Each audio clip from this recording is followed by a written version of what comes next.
రంగారెడ్డి జిల్లా ఎల్లారెడ్డి నియోజకవర్గాన్ని రానున్న రోజుల్లో 250 కోట్లతో అభివృద్ధి చేస్తానని ఎమ్మెల్యే మదన్ మోహన్ రావు అన్నారు. క్యాంపు కార్యాలయంలో ఆయన కళ్యాణ లక్ష్మి చెక్కులను పంపిణీ చేశారు. అనంతరం ఎమ్మెల్యే మాట్లాడుతూ ఎల్లారెడ్డిలో బస్ డిపో నిర్మాణం కోసం మంత్రితో మాట్లాడానని చెప్పారు. సీసీ రోడ్లు, ఇతర పనుల కోసం 25 కోట్లు మంజూరు చేసినట్లు తెలిపారు. ఎల్లారెడ్డి పెద్ద చెరువు కట్టపై వాకింగ్ ట్రాక్, లైటింగ్, పార్క్ తదితరుల పనులు త్వరలో పూర్తవుతున్నాయన్నారు.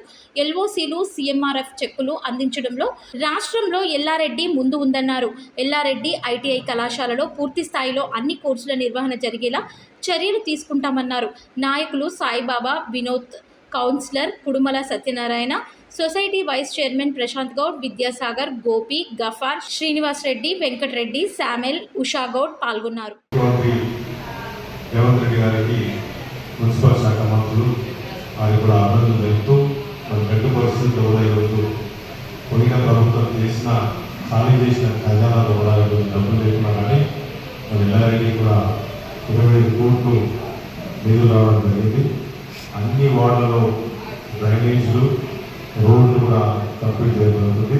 ఈరోజు 2 శంకుస్థాపనలు చేయడం జరిగింది.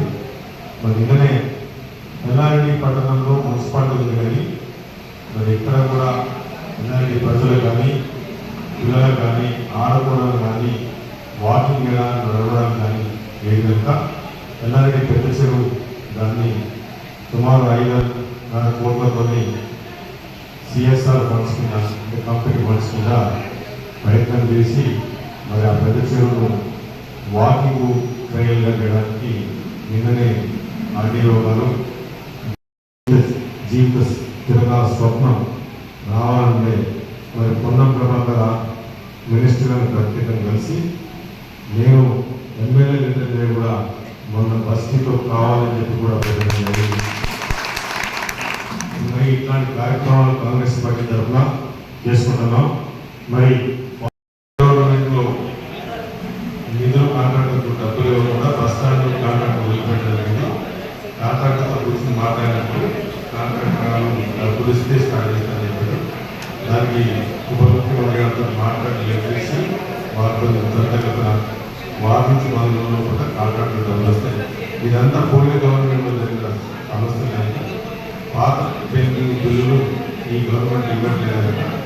బస్ స్టాండ్లోనూ ఎల్లారెడ్డి హాస్పిటల్ పడుతున్నట్టు ముగిపోయి దాని గురించి ప్రత్యేకంగా ఢిల్లీ పోయి ఉప ముఖ్యమంత్రి తెలంగాణలో కలిసి కాంట్రాక్టర్ కూడా డబ్బులు ఇవ్వాలని చెప్పేసి ఇవ్వడం జరిగింది. వారం నుంచి కూడా డబ్బులు రాగానే కాంట్రాక్ట్ స్టార్ట్ చేస్తారు.